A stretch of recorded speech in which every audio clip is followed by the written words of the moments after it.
ये है दिल्ली दर्पण। नमस्कार साथियों, प्रधानमंत्री नरेंद्र मोदी भले ही सदन में ना बोल रहे हों, भले ही विपक्ष के तमाम ललकारने के बावजूद वह सदन में ना आ रहे हों, लेकिन अभी संसदीय दल की मीटिंग में उन्होंने विपक्ष को ललकार दिया है और कहा है कि ये विपक्ष जो है वो बिखरा हुआ है। लग रहा है इन लोगों ने मन बना लिया है कि लंबे समय तक हमें सत्ता में नहीं आना है। और उन्होंने अभी जो विपक्ष ने जो नाम रखा है इंडिया, उस पर भी कटाक्ष किया है। इंडिया नाम रखने से कुछ नहीं हो जाता है। स्टॉप इंडिया का जो है हवाला दिया है, इंडियन मुजाहिदीन का हवाला दिया है कि इन संगठनों के, इन संस्थाओं के नाम के आगे भी इनसे भी जो है इंडिया लगा हुआ था। तो सीधे सीधे प्रधानमंत्री नरेंद्र मोदी ने जो इंडिया जो है नाम दिया है विपक्ष ने, उस पर सीधा सीधा जो है कटाक्ष किया है। ऐसे में ये प्रश्न उठता है कि यदि हम लोग देश को इंडिया के नाम से बुलाते हैं और खुद जो है प्रधानमंत्री नरेंद्र मोदी ने डिजिटल इंडिया की बात की है, तो इस तरह की भाषा का इस्तेमाल करने का क्या मतलब होता है प्रधानमंत्री नरेंद्र मोदी का। वो भी आप यदि याद करेंगे तो पिछले सत्र में प्रधानमंत्री नरेंद्र मोदी ने जांग पीट पीट कर जो है विपक्ष को ललकार दिया था और कहा था अकेला ही बहुत हूँ विपक्ष के लिए। लेकिन आज की बात करें तो मणिपुर मामले में विपक्ष जो है वो कहता कहता थक चुका है कि प्रधानमंत्री जी को आकर मणिपुर मामले में बोलना चाहिए। सत्ता पक्ष के लोग चर्चा की बात तो करेंगे और इसी बीच में सत्ता पक्ष के लोगों ने मणिपुर के मामले का मुद्दा उठते ही मामला उठा दिया, राजस्थान का मामला उठा दिया, पश्चिम बंगाल का मामला उठा दिया और कहा वहाँ पर महिलाओं की इस तरह की असमत लूटी जा रही है, इस तरह की हिंसा हो रही है, उसकी बात कीजिए। मतलब मणिपुर मामले को किसी भी तरह से जो है एक तरह से पीछे धकेल देना है और अपनी बात जो है वो आगे रख देनी है। प्रधानमंत्री नरेंद्र मोदी पर मणिपुर के मामले में उंगली इसलिए उठ रही है। आज उनके समर्थक भी जो है कहीं ना कहीं ये जरूर कह रहे हैं कि इस मामले में तो प्रधानमंत्री नरेंद्र मोदी की गलती है, क्योंकि 2.5 महीने से ऊपर जलते हुए मणिपुर को हो गया है। और जब प्रधानमंत्री नरेंद्र मोदी अमेरिका दौरे पर गए, फ्रांस के दौरे पर गए, ऑस्ट्रेलिया के दौरे पर गए, तो मणिपुर का मामला जो है लोगों ने विशेष रूप से अमेरिका वाले जो दौरा था उस दौरे पर लोग चिल्लाते रहे, विपक्ष चिल्लाता रहा कि मणिपुर वाले मामले पर कुछ तो प्रधानमंत्री जी को बोलना चाहिए, या अमेरिका दौरे के बजाय प्रधानमंत्री को मणिपुर का दौरा करना चाहिए था। और सबसे बड़ा जो है इस समय ये मुद्दा उठकर आ रहा है कि 2 महिलाओं को निर्वस्त्र घुमाने के बाद में प्रधानमंत्री जी ने बोला, वो भी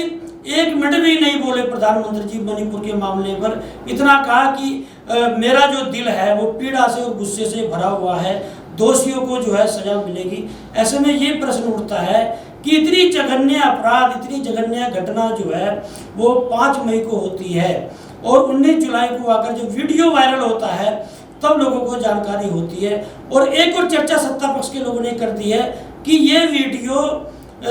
मानसून सत्र के समय ही क्यों वायरल हुई। ऐसे में प्रश्न ये उठता है कि कुकी समाज की जो महिलाएं थी, उन पर जो मैती समाज के जो लोग थे जिन्होंने जघन्य अपराध किया, जिस तरह से आपने देखा होगा कि यदि उस वीडियो में आप देखेंगे 2 महिलाओं को निर्वस्त्र जो है परेड कराई जा रही है और उनकी जनांग है उनसे छेड़छाड़ की जा रही है। तो ऐसे में यदि हथियारबंद वो लोग थे तो निश्चित रूप से वीडियो उन्हीं लोगों ने बनाया होगा। कुकी समाज के लोग, या जैसे कांग्रेस पे आरोप लगा रही है भारतीय जनता पार्टी या दूसरे दलों पर, तो वहाँ कांग्रेस का नेता तो कोई वीडियो बनाने जाएगा नहीं, वहाँ पर कुकी समाज के लोग तो कोई वीडियो बनाने जाएंगे नहीं, निश्चित रूप से मैती समाज के लोग ही नहीं वो वीडियो बनाया होगा। तो ऐसे में ये प्रश्न उठता है कि वीडियो बनाने वाले लोग भी वही थे जिन लोगों ने वहाँ पर जघन्य अपराध किया। तो इस तरह की जो वीडियो वायरल करने की बात आती है, ये जरूर कहा जा सकता है या कहा जा रहा है कि मणिपुर सरकार जो है इस वीडियो को दबाने में लगी हुई थी, या इस तरह की जो दूसरी वीडियो है उन्हें दबाने में लगी हुई थी। और इस मामले में सबसे बड़ी संवेदनहीनता जो है सरकार की वो ये कही जाएगी कि इन 2 महिलाओं में एक महिला के जो पति हैं वो सूबेदार रहे हैं सेना में, जो कारगिल का युद्ध हुआ है उसमें महत्वपूर्ण भूमिका निभाई है। और उन्होंने रोते रोते जो वीडियो यदि आपने देखी, बोला होगा कि मैं देश को बचाने के लिए खड़ा रहा, देश मैंने बचाया कारगिल युद्ध में,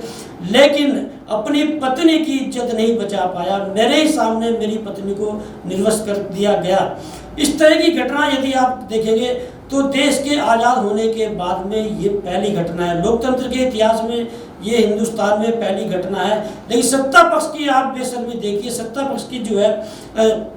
सियासत देखिए कि मणिपुर के मामले में खुद प्रधानमंत्री जी जो महिला सशक्तिकरण की बात करते हैं, महिला अस्मिता की बात करते हैं और बेटी बचाओ बेटी पढ़ाओ की बात करते हैं, मणिपुर मामले में बोलने को तैयार नहीं है। मतलब भाषणवीर बने हुए हैं कि आपको यदि कहीं मौका मिलेगा आप जो है अमेरिका में जाएंगे, भारतीय मूल के लोगों से बात करेंगे, आप फ्रांस में जाएंगे, भारतीय मूल के लोगों से बात करेंगे, आप ऑस्ट्रेलिया में जाएंगे, भारतीय मूल के लोगों से बात करेंगे, या दूसरे देशों में भी जाएंगे तो जो जिन लोगों ने देश से, जिन लोगों को लगाव नहीं रहा, जो लोग देश को छोड़कर चले गए, दूसरे देश की जाकर नागरिकता ले ली, उन लोगों से तो आपको लगाव है। लेकिन जो देश के लोग हैं, जिन लोगों ने आपको प्रधानमंत्री बनाया है, उनसे ऐसा लगता है कोई लगाव नहीं है। क्या मणिपुर भारत का हिस्सा नहीं है? क्या कुकी समाज के लोग जो हैं वो भारतीय नहीं है? या जिन महिलाओं के जो नंगी जो निर्वस्त्र करके जो है परेड कराई गई, क्या वो भारतीय महिला नहीं है? इस तरह का जो रवैया है प्रधानमंत्री नरेंद्र मोदी का, वो निश्चित रूप से लोगों को उंगली उठाने का मौका दे रहा है। और जिस तरह से प्रधानमंत्री जी क्या विपक्ष के आरोप के अलावा, विपक्ष पे कटाक्ष करने के अलावा क्या देश में और कोई मुद्दे नहीं रहे? और सबसे जो है इसमें जो है चिंता की बात देश के लिए ये है कि कोई भी तंत्र, कोई भी व्यक्ति, कोई भी संगठन यदि प्रधानमंत्री नरेंद्र मोदी के खिलाफ बोल देता है तो एक बड़ा तबका, एक आईटी सेल और एक जो है बहुत बड़े समर्थक जो है वो ऐसे लगे हुए हैं कि वो गाली गलौज और क्या क्या वो जो है उसके बारे में नहीं बोल देते। और सबसे बड़ी बात इसमें देखने को ये मिल रही है कि सुप्रीम कोर्ट के मुख्य न्यायाधीश डीवाई चंद्रचूड़ ने स्वतः संज्ञान लिया सुप्रीम कोर्ट ने मणिपुर मामले में, तो वह भी ट्रोल होने लगे। और किस किस तरह की जो है भाषा इस्तेमाल की जा रही है डीवाई चंद्रचूड़ के लिए, वो कैमरे के सामने बताई भी नहीं जा सकती है। मतलब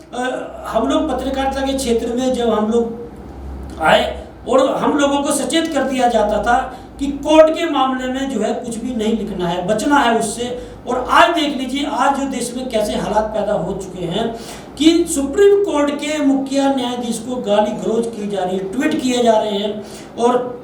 मतलब एक तरह से जो है कोई भी व्यक्ति प्रधानमंत्री नरेंद्र मोदी के खिलाफ, सत्ता के खिलाफ ना बोले, इस तरह का माहौल बना दिया गया है। और आपने देखा होगा अभी मानसून सत्र में जिस तरह से आम आदमी पार्टी के सांसद संजय सिंह ने राज्यसभा में मणिपुर मामले को लेकर प्रधानमंत्री के बोलने की आवाज़ उठाई और बेल में चले गए। उन पे आरोप लग रहा है कि अध्यक्ष की ओर उन्होंने इशारा किया और जो सदन के नेता है पीयूष गोयल, उन्होंने प्रस्ताव लाया और जो मानसून सत्र के लिए जो है एक ध्वनि मत से उन्हें जो है सस्पेंड करा दिया गया। मतलब सरकार के खिलाफ नहीं बोलने देंगे, प्रधानमंत्री नरेंद्र मोदी के खिलाफ नहीं बोलने देंगे, तो फिर लोग जो विपक्ष जो आरोप लगाता है कि लोकतंत्र को खत्म करने का प्रयास किया जा रहा है, संविधान को खत्म करने का प्रयास किया जा रहा है, तो फिर सत्ता को क्यों बुरा लगता है? ये जो इस समय जो क्या प्रधानमंत्री की नैतिक जिम्मेदारी नहीं है मणिपुर के मामले में बोलने की? क्या प्रधानमंत्री की नैतिक जिम्मेदारी नहीं है मणिपुर जो जल रहा है उसे शांत कराने की? क्या प्रधानमंत्री जी को नहीं बोल, कम से कम एक अपील करनी चाहिए थी शांति की मणिपुर में? और जिस तरह से बातें सामने आई है, ये भी बातें सामने आई है कि कुकी समाज के किसी व्यक्ति ने फेसबुक पे जो है वीरेंद्र सिंह जो वहाँ के जो है मुख्यमंत्री हैं, उन्हें जो है एक तरह से मैसेज भेजा कि इस तरह के हालातों का सामना करना पड़ा है। तो उन लोगों ने मतलब एक ये भी माहौल बना दिया गया मणिपुर में, ये लोग म्यांमार से आए हुए हैं, म्यांमार से आए हुए व्यक्ति को आपने सेना में कैसे भर्ती कर लिया, कैसे वो सूबेदार हो गया? जो व्यक्ति जो है भारतीय सेना में भर्ती होकर देश की सेवा कर रहा है, उसकी पत्नी को यदि सुरक्षा नहीं मिलेगी और आप म्यांमार का हवाला देकर जो है एक तरह से मणिपुर को जलने के लिए छोड़ देंगे। एक बड़ा प्रश्न जो है इसमें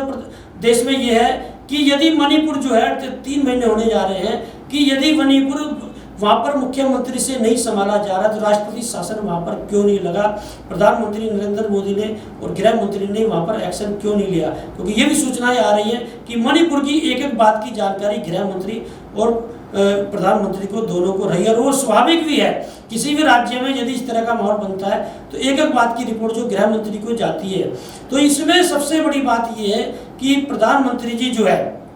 वो ऐसे खिलाड़ी साबित हो रहे हैं जो मैदान में अकेले दौड़ना लगते हैं और कहते हैं देखो दौड़ में कोई शामिल नहीं है, दौड़ में मुझसे कोई जीत नहीं सकता है। आप प्रेस कॉन्फ्रेंस में पत्रकारों का सामना नहीं कर सकते हैं, आप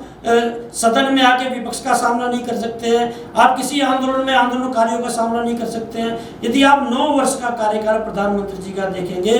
तो किसी किसान संगठन के साथ में, किसी मजदूर संगठन के साथ में, किसी छात्र संगठन के साथ में, किसी युवा संगठन के साथ में एक मीटिंग आपको जो है प्रधानमंत्री जी की नहीं दिखाई देगी। कि प्रायोजित कार्यक्रम होता है, अपने भारतीय जनता पार्टी एक माहौल बनाकर कुछ लोग जो है लाती है और उससे जो प्रधानमंत्री अपनी महिमा मंडन करते हैं, इस तरह का जो माहौल देश में बन चुका है तो निश्चित रूप से ये चिंतनीय के इस समय चिंता का विषय है। लेटेस्ट खबरों के लिए सब्सक्राइब करें हमारा YouTube चैनल या फिर लॉग ऑन करें www.delhidarpantv.com। खबरों की कवरेज और विज्ञापनों के लिए संपर्क करें इस नंबर पर।